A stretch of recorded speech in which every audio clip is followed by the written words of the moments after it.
Hello, and welcome to this brief module on advanced care planning for the Medicare population. I would like to start by clarifying the differences between advanced care planning, advanced directive, and the physician order for life-sustaining treatment, also known as a POLST. Advanced care planning is the process for considering and communicating healthcare values and goals over time.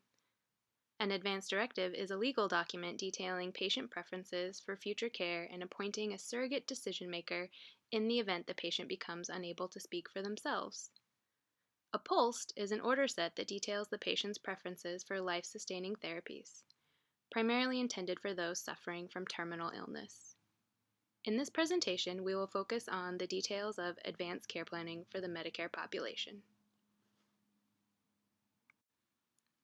Why is advanced care planning important? It is no secret that here in the United States we have a growing number of people entering the 65 and up age group. Also, the incidence of admissions to the intensive care unit during the last month of life has continued to increase over time. Unfortunately, many of these hospital visits entail aggressive life-supporting measures that function only to prolong the dying process at a large financial cost that falls heavily on Medicare. One method for improving the dying process, promoting patient autonomy, and controlling healthcare costs is through advanced care planning and the use of an advance directive. Studies show that active engagement with patients, usually over several visits, has been the most successful method for discussing end-of-life goals and completing an advance directive. Now for a little background. The original draft of the Affordable Care Act included a plan to provide Medicare patients with billable services related to end-of-life planning. Unfortunately, during the political battles of 2009, these provisions became falsely referred to as death panels, and the legislation had to be removed. As of January 1, 2016, these provisions were resurrected, allowing providers to bill Medicare for advanced care planning services.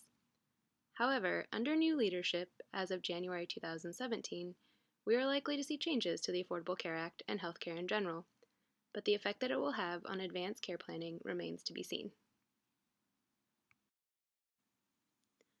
Moving on to the nuts and bolts of billing Medicare and reimbursement rates for advanced care planning. Per CMS, the CPT code 99497 should be used for the first 30 minutes of face-to-face time spent with the patient, family members, and/or the surrogate decision-maker during advanced care planning. This should include explanation and discussion of advanced directives or other standard forms by the physician or other qualified healthcare professional. The relative value unit, or RVU, associated with this CPT code is 2.4, and the estimated payment is $85.99. The CPT code 99498 can be used for each additional 30 minutes spent on advanced care planning within the same visit. The RVU associated with this CPT code is 2.09, and the estimated payment is $74.88. You may be wondering, how frequently can these CPT codes be used? And the answer is, there are no limits to the number of times these codes can be used in any given time period.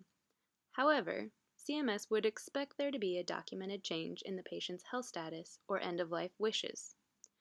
I think it's important to highlight that the completion of an advance directive is not required for the billing of this service. When documenting a visit for advanced care planning, CMS recommends including who was present at the visit, an account of the discussion with the patient, family, and/or surrogate decision-maker, an explanation of the patient's wishes, including an advance directive if it was completed, and the amount of time spent face-to-face. No specific diagnosis is required for the advanced care planning codes to be billed, although CMS states it would be appropriate to choose an ICD-10 code that is related to the patient's condition, or a well exam diagnosis when part of a Medicare annual wellness visit.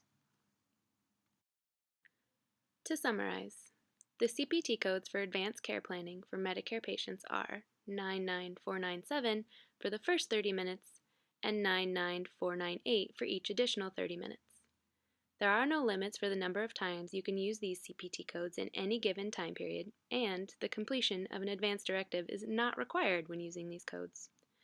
This allows for active engagement with patients over several visits to discuss end-of-life goals and to work towards the completion of an advance directive.